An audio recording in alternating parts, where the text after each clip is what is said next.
दोस्तों नमस्कार। आप सभी का हिंदीनाथ यूट्यूब चैनल पर बहुत बहुत स्वागत है। दोस्तों हमने इसके पहले कारक अच्छे तरीके से कवर किए हैं और अब हम लोग स्टार्ट करने जा रहे हैं वर्ण और वर्णमाला, वर्ण और वर्णमाला। ठीक है दोस्तों, तो अगर आपने हमारे चैनल को सब्सक्राइब नहीं किया है तो अभी सब्सक्राइब कर लीजिए और अधिक से अधिक अपने दोस्तों को साथ शेयर भी कर दीजिए। ठीक है, चलिए तो सबसे पहले इसमें आप लोग हेडिंग डालेंगे वर्ण। क्या डालेंगे? हेडिंग वर्ण। सबसे पहले वर्ण को समझते हैं, वर्ण किसे कहते हैं, वर्ण क्या होता है। ठीक है, चलिए। भाषा की वह सबसे छोटी इकाई, भाषा की सबसे छोटी इकाई जिसके और टुकड़े न की जा सकें, जिसके और टुकड़े न नहीं हो सकते हैं या नहीं की जाएं, उन्हें हम क्या कहते हैं? वर्ण कहते हैं।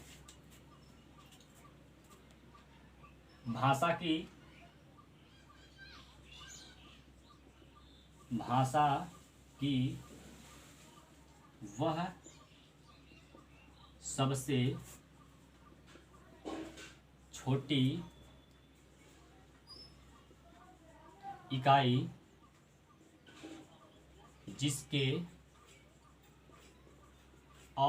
वह सबसे छोटी इकाई जिसके और टुकड़े नहीं किए जा सकते हैं। भाषा की वह सबसे छोटी इकाई जिसके और टुकड़े नहीं किए जा सकते हैं, उन्हें क्या कहते हैं? हम कहते हैं वर्ण कहते हैं। ठीक है, उन्हें क्या कहते हैं? वर्ण। ठीक है, तो वर्ण की परिभाषा आप लोग समझ गए होंगे। चलिए स्टार बनाकर नोट करिएगा। स्टार बनाकर मौखिक भाषा की सबसे छोटी इकाई क्या होती है? मौखिक भाषा की सबसे छोटी इकाई क्या होती है? मौखिक भाषा की सबसे छोटी इकाई, सबसे छोटी इकाई। मौखिक भाषा की सबसे छोटी इकाई क्या होती है? ध्वनि। ध्वनि होती है। क्या होती है? ध्वनि। मौखिक भाषा की सबसे छोटी इकाई क्या होती है? ध्वनि। जैसे जब हम लोग आमने सामने बात करते हैं, जब हम लोग आमने सामने बात करते हैं तो उस समय हम लोग मौखिक रूप से बात करते हैं। ठीक है, तो उस भाषा की सबसे छोटी इकाई क्या होती है? उस भाषा की सबसे छोटी इकाई होगी ध्वनि। क्या होगी सबसे छोटी इकाई? ध्वनि होगी। ठीक है, अगला पॉइंट नोट करिए। अगला पॉइंट, लिखित भाषा की, जब हम कोई चीज़ लिखते हैं, लिखित भाषा की सबसे छोटी इकाई क्या होती है? यानी जब हम लिखते हैं, यानी लिखित भाषा की सबसे छोटी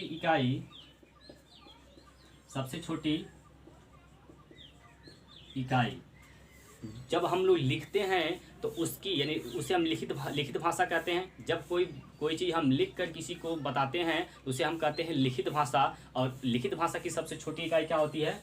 तो लिखित भाषा की सबसे छोटी इकाई होती है वर्ण। क्या होती है? वर्ण। लिखित भाषा की सबसे छोटी इकाई क्या होती है? वर्ण होती है। ठीक है, इतना चीज़ आप समझ गए होंगे, इसे नोट कर लीजिएगा। अब चलते हैं, हम लोग पढ़ते हैं, आगे बढ़ते हैं। वर्ण के कितने प्रकार होते हैं? वर्ण के कितने प्रकार होते हैं? चलिए वर्ण के कितने प्रकार होते हैं इस पर डिस्कस कर रहे हैं, इसे भी समझते हैं।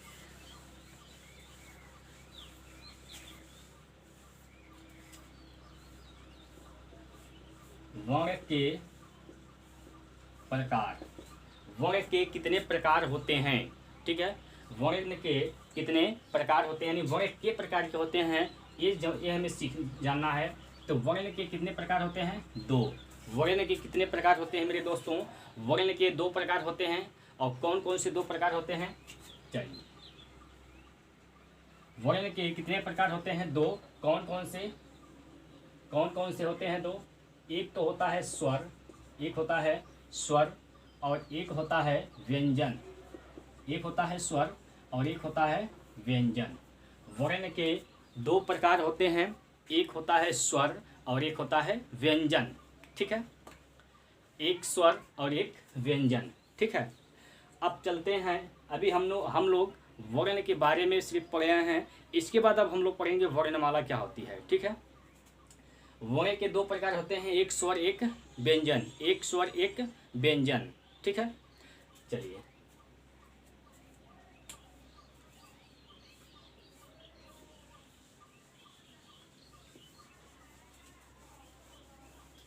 अब हेडिंग डालेंगे आप लोग वर्णमाला। वर्णमाला हेडिंग होगा आपका वर्णमाला।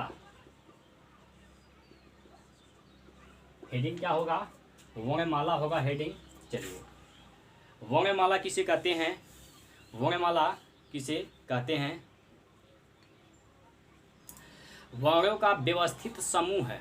वर्णों का व्यवस्थित समूह को वर्णमाला कहते हैं। वर्णों के व्यवस्थित समूह को क्या कहते हैं? वर्णमाला कहते हैं।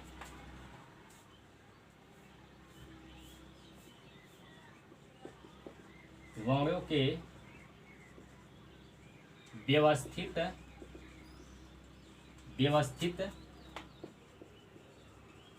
समूह, वर्णों के व्यवस्थित समूह को क्या कहते हैं? वर्णमाला कहते हैं। वर्णों के व्यवस्थित समूह को क्या कहते हैं? वर्णमाला कहते हैं। और वर्णों के सार्थक, जिसका अर्थ हो, वर्णों के सार्थक मतलब जिसका अर्थ हो,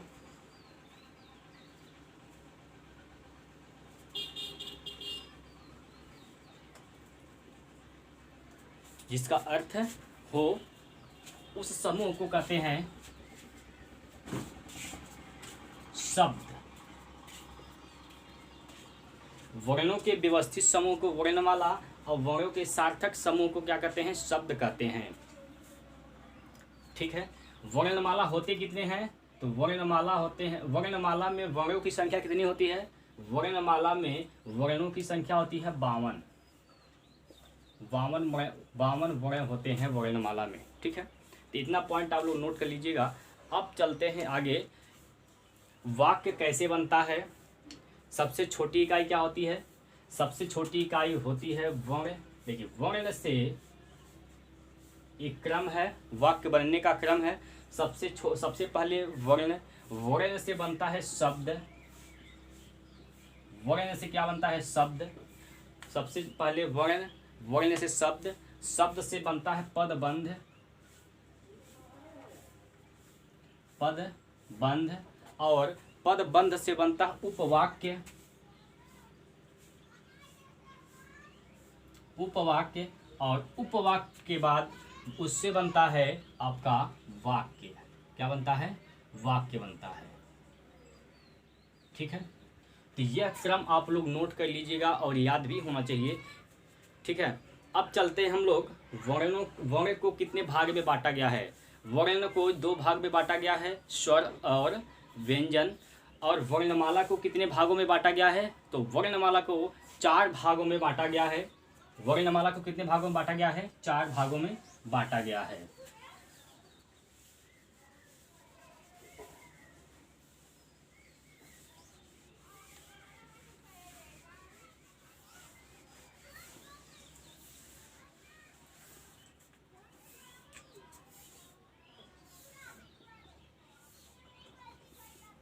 वर्णमाला को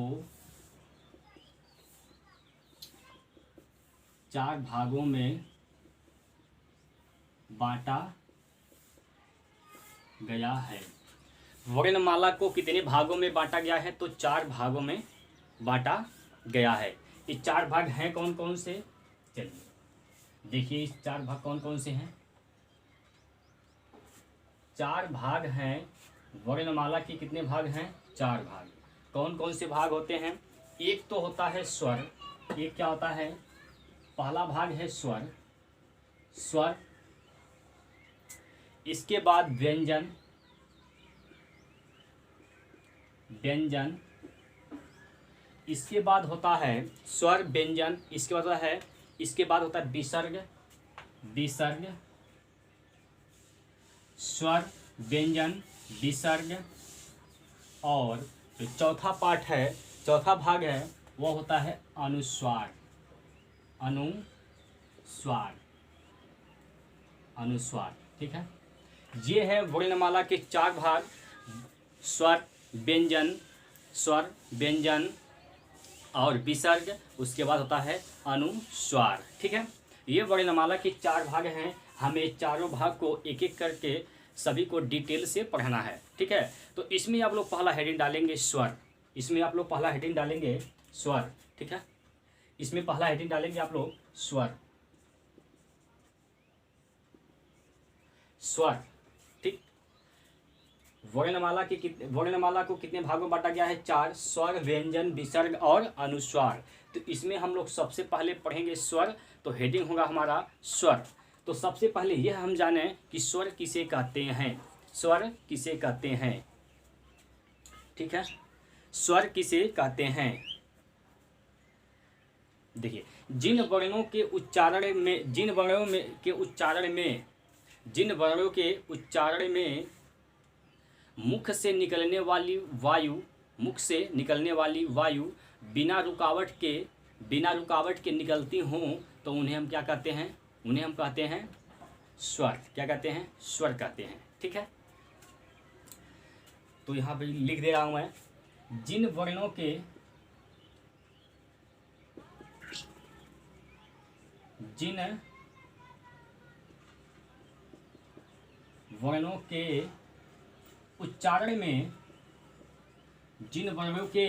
उच्चारण में मुख से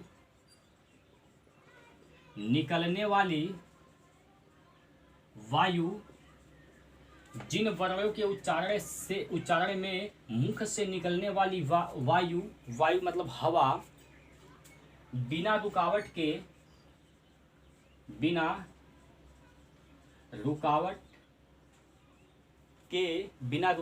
के निकलती हैं,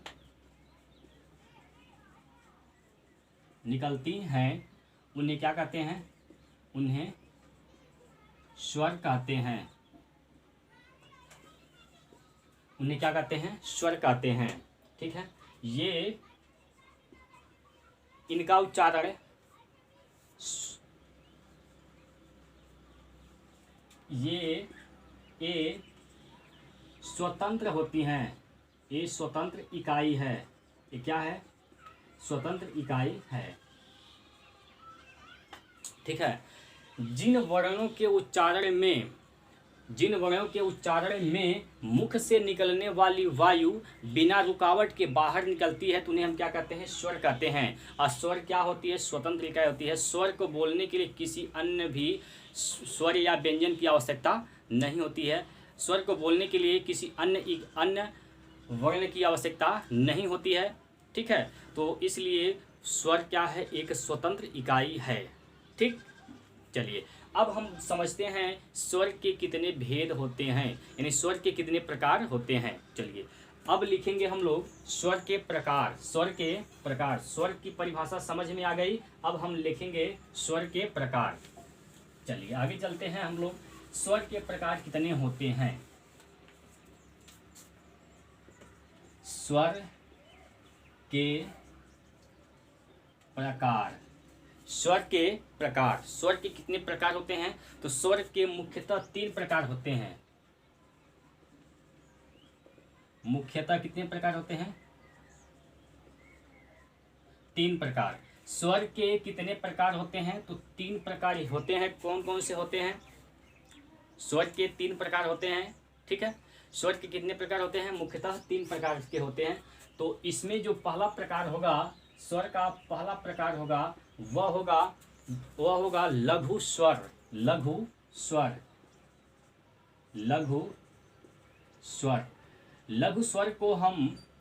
स्वर को मूल स्वर भी कहते हैं। मूल स्वर, या इसे हम ह्रस्व स्वर भी कहते हैं। ह्रस्व स्वर भी कहते हैं, ठीक है। लघु स्वर को हम लोग मूल स्वर भी के नाम से भी जानते हैं और ह्रस्व स्वर के नाम से भी जानते हैं, ठीक है। तो स्वर के मुख्यतः 3 प्रकार होते हैं, जिनमें पहला हेडिंग होगा आपका लघु स्वर। लघु स्वर को और किस नाम से जानते हैं? मूल स्वर और ह्रस्व स्वर के नाम से भी जाना जाता है।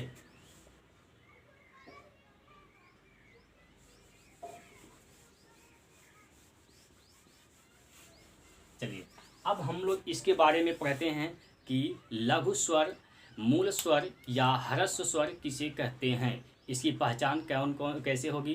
कौन से स्वर होते हैं जो कि लघु होते हैं, मूल या ह्रस्व होते हैं। चलिए इनकी संख्या होती है, इनकी संख्या कितनी होती है? इनकी संख्या 4 होती है। लघु स्वर की कितनी संख्या होती है? लघु स्वर कितने होते हैं? तो लघु स्वर होते हैं 4। लघु स्वर कितने होते हैं? 4। कौन कौन से होते हैं? अ, छोटी ई, छोटा ऊ और री, ये होते हैं लघु स्वर। ठीक है, ये चारों क्या होते हैं? ये चारों होते हैं लघु स्वर। अ, छोटी ई, छोटा ऊ और री, ये होते हैं लघु स्वर। और इनमें इनको एक मात्रा वाले कहते हैं। इन्हें हम एक मात्रा वाले स्वर कहते हैं। एक मात्रा वाले स्वर। अ, छोटी ई, छोटा ऊ और री को लघु स्वर कहते हैं, और इन्हें हम और क्या कहते हैं? इन्हें एक मात्रा वाले स्वर भी कहते हैं। ठीक, चलिए दूसरा नंबर स्वर होगा, स्वर के प्रकार का दूसरा प्रकार होगा, स्वर में दूसरा प्रकार का स्वर होगा, वह होगा दीर्घ स्वर। दीर्घ स्वर, दूसरा प्रकार का स्वर क्या है? दीर्घ स्वर। दीर्घ स्वर का मतलब, दीर्घ स्वर इनकी संख्या कितनी होती है? इनकी संख्या 7 होती है। यानी दीर्घ स्वर कितने हैं? 7। दीर्घ स्वर कितने हैं? 7 हैं। ठीक है, दीर्घ स्वर कितने हैं? 7 हैं। कौन कौन से?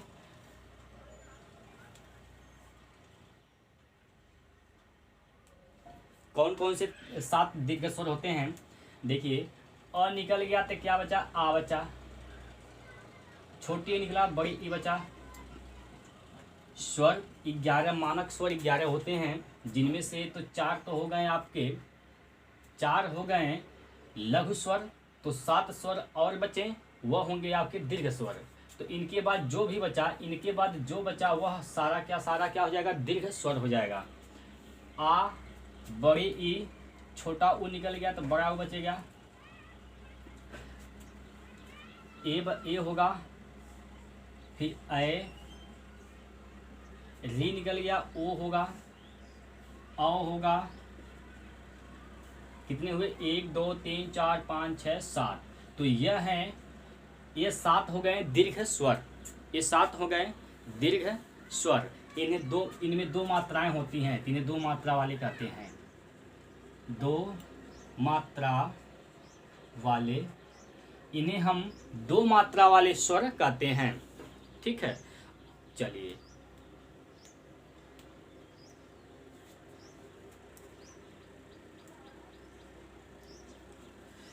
ठीक है, चलिए अब मूल दीर्घ स्वरों की संख्या कितनी होती है? मूल दीर्घ स्वर, जैसे मूल स्वर तो होते हैं 4, लेकिन मूल दीर्घ स्वर कितनी होती हैं? मूल दीर्घ स्वर कितनी होती हैं?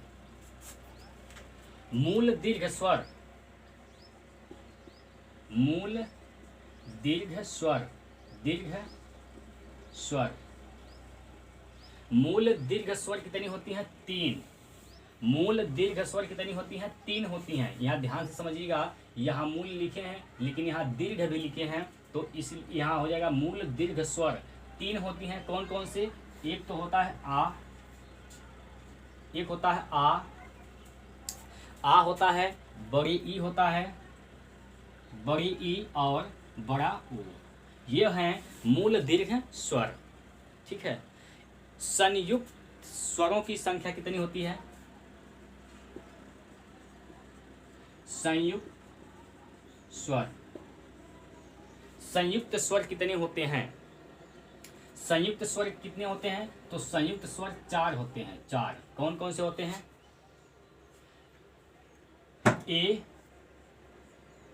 ऐ, ओ और औ।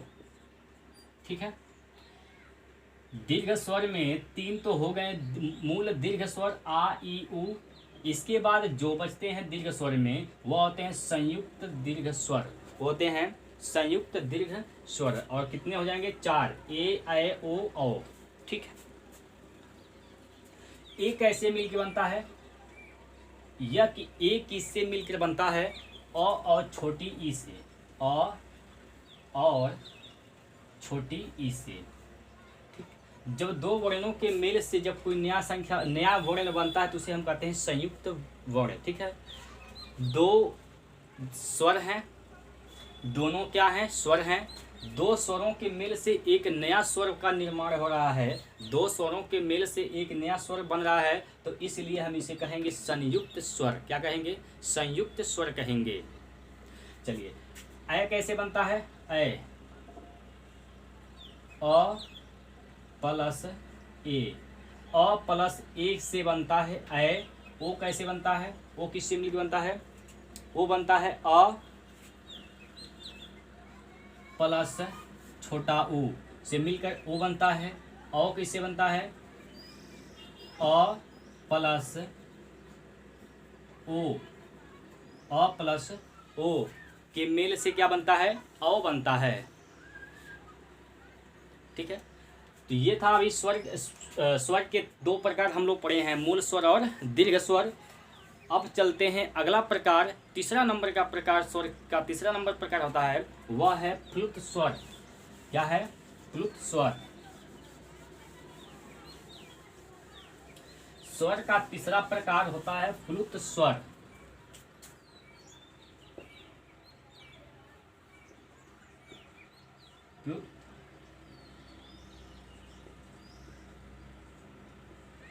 प्लुत स्वर तीसरा प्रकार का स्वर है प्लुत स्वर। प्लुत स्वर का प्रयोग कहाँ करते हैं? इसका प्रयोग प्रायः दूर से बुलाने में किया जाता है। जैसे कोई व्यक्ति दूर होता है तो हम लोग खूब तेज चिल्लाते हैं, तेज बुलाते हैं उसे, तो वहाँ पर हम लोग किसका यूज करते हैं? प्लुत स्वर का। ठीक है। इसका प्रयोग प्रायः दूर से बुलाने में किया जाता है, प्लुत स्वर का प्रयोग कहाँ होता है? दूर से बुलाने में किया जाता है, दूर से बुलाने में किया जाता है। इनमें मात्राएं कितनी होती हैं? ये 3 मात्रा वाले होते हैं। ये 3 मात्रा वाले होते हैं। ये 3 मात्रा वाले प्लुत स्वर 3 मात्रा वाले होते हैं। ठीक है। प्लुत स्वर 3 मात्रा वाले होते हैं।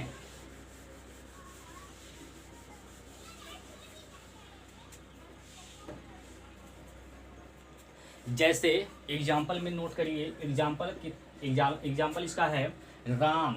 राम हम बोलते हैं राम, क्या बोलते हैं? राम। लेकिन जब हम इसको बोलेंगे तो हमारे मुख से क्या निकलता है? राम। क्या निकलता है? राम। राम, रा और मो। इसका मतलब होता है 2 मात्रा। यह यस बनाए हैं, इसका मतलब क्या होता है? 2 मात्रा होता है। ठीक है। इसका मतलब 2 मात्रा होता है। तो ये राम हो जाएगा प्लुत स्वर। क्या है? राम प्लुत स्वर का उदाहरण हो जाएगा। ठीक है। जैसे बोलते हैं ओम, ओम, ओम, ओम। आप बोलेंगे ओम, ओम। आप खींच के बोल रहे हैं, थोड़ा ओम बोलने में खींचने यानी जोर लगाना पड़ा है। ओम काफ़ी थोड़ा समय तक बोल रहे हैं। जैसे ओम, जब आप बोल रहे हैं ओम तो थोड़ा समय तक बोल रहे हैं, खींच के बोल रहे हैं। तो यहाँ यह किसका उदाहरण हो जाएगा? ओम का। ओम उदाहरण होगा प्लुत स्वर का। ठीक है।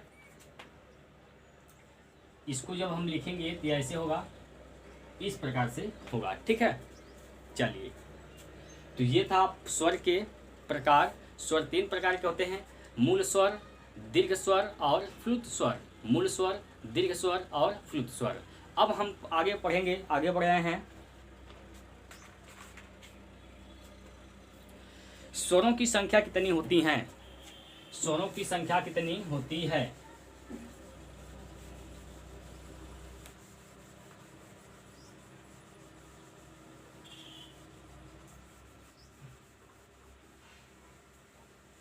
स्वरों की संख्या, स्वरों की संख्या कितनी होती है?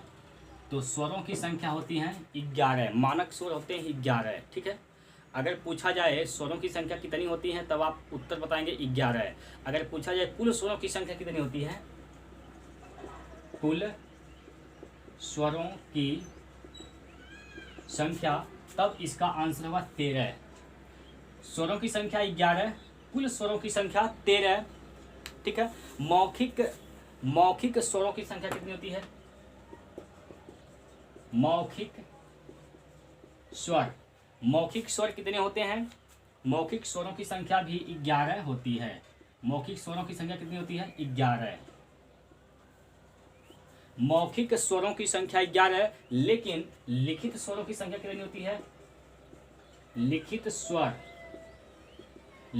कितने होते हैं? 13। हम लोग जब स्वर लिखते हैं तो टोटल होते हैं 13, लेकिन स्वरों की संख्या वास्तव में 11 होती हैं। और कुल जब पूछेगा कुल स्वरों की संख्या तब कितनी होंगी? 13। मौखिक पूछेगा तब भी 11, लिखित पूछेगा तो 13। ठीक है, इसके बाद स्वर, इसके बाद है अयोगवाह।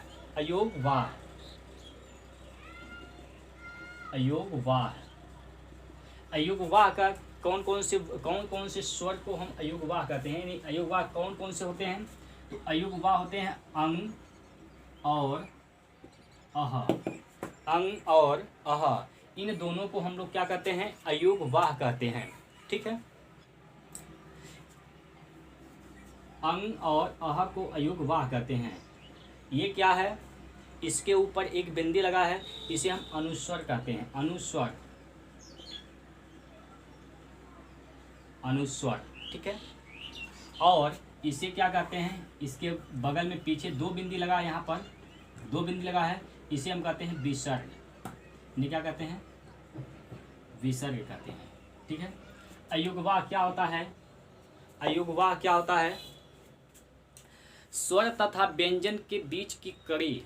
स्वर तथा व्यंजन के बीच की कड़ी, जो ना तो स्वर है और ना ही व्यंजन, जो ना तो स्वर है और ना ही व्यंजन, उसे क्या कहते हैं? अयुग्वाह। अयुग्वाह किसे कहेंगे? स्वर तथा व्यंजन के बीच की कड़ी।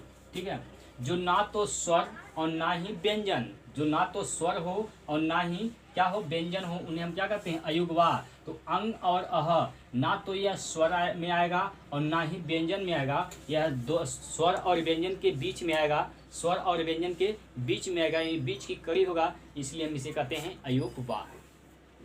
ठीक है,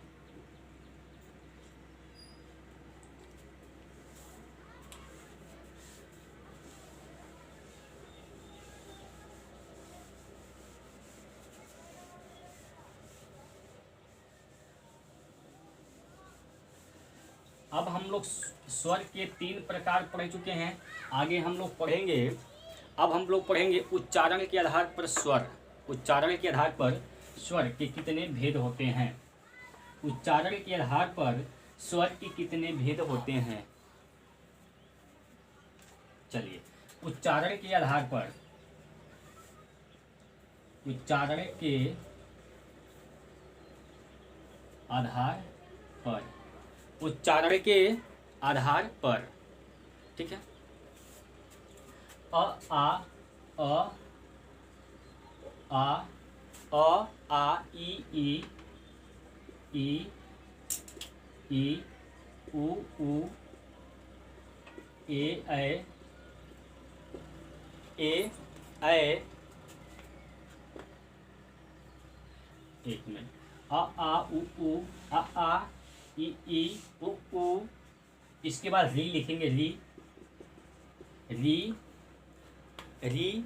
इसके बाद ए, फिर ए ओ औ। ठीक है, देखिए अ और आ, इनका जो उच्चारण स्थान होता है क्या होता है? कंठ। इनका उच्चारण स्थान क्या होता है? कंठ। आ, जब अ बोलेंगे आप तो आपका जो आवाज आएगा कंठ से आएगा, कंठ से आवाज बाहर निकलेगा। तो इसलिए अ और आ बोलेंगे तब पर भी आपका जो आवाज आएगा वह कंठ के सहायता से आएगा। तो अ और आ हो जाएगा कंठ, कंठ स्वर। ठीक है, ई ई ई ई ई ई, आप बोलेंगे ई ई, तो यह है तालव्य, तालव्य, तालव्य। इसका स्वर उच्चारण स्थान क्या है? उच्चारण स्थान क्या हो जाएगा? तालव्य। ई का उच्चारण स्थान तालव्य। उ, इसका उच्चारण स्थान क्या हो जाएगा? ओष्ठ, ओष्ठ। उ, इसका उच्चारण स्थान क्या हो जाएगा? ओष्ठ। री री री, री का उच्चारण स्थान होता है मूर्धन्य,